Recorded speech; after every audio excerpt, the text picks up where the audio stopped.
ભરૂચ જિલ્લા કલેક્ટર ગૌરાંગ મકવાણાના અધ્યક્ષતામાં જિલ્લા વોટર લોગિંગ મોનિટરિંગ અંતર્ગત બેઠક મળી હતી।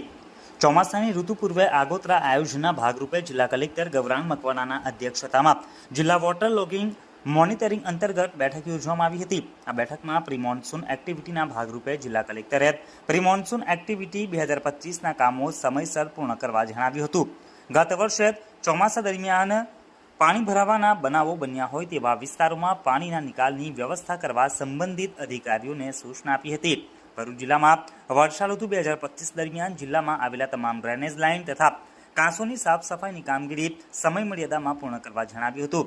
આ ઉપરાંત ખોદકામ, ડ્રેનેજ લાઇનો પ્રોપરલી સફાઈ થાય, કેનાલોની સફાઈ, ફોરેસ્ટ વિભાગ, ડીજીવીસીએલ તેમજ જેટકો દ્વારા વીજ લાઇનોનું નિરીક્ષણ, જર્જરિત મકાનોના સર્વે પૂર્ણ કરવા, વર્કવાઇઝ જવાબદારી સહિતના ડિઝાસ્ટર મેનેજમેન્ટ સાધનોની યાદીનું વેરિફિકેશન કરવા, ખાડીને બંને કિનારે અનધિકૃત દબાણોને દૂર કરવાની સૂચના આપી હતી।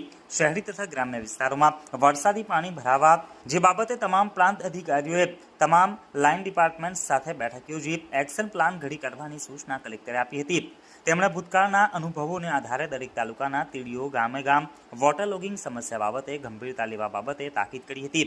બેઠકમાં ચોમાસાની ઋતુ પહેલા આગોતરી તૈયારીના ભાગરૂપે પાણીના નિકાલનું યોગ્ય આયોજન કરવાની રાજ્ય સરકારની સૂચનાના પગલે જિલ્લામાં પ્રાંત અને તાલુકા કક્ષાએ વિવિધ કચેરીઓને આયોજન કરવાના દિશા નિર્દેશો જિલ્લા કલેક્ટરે આપ્યા હતા। બેઠકમાં જિલ્લા વિકાસ અધિકારી યોગેશ કાપશે, પ્રાયોજના વહીવટદાર, નિવાસી અધિક કલેક્ટર એનઆર ઢાંડલ, પ્રાંત અધિકારીઓ, મામલતદારો, તાલુકા વિકાસ અધિકારીઓ સહિત સમિતિના સંકલન સમિતિના અન્ય અધિકારીઓ પણ ઉપસ્થિત રહ્યા હતા અને જરૂરી માર્ગદર્શન પ્રાપ્ત કર્યું હતું।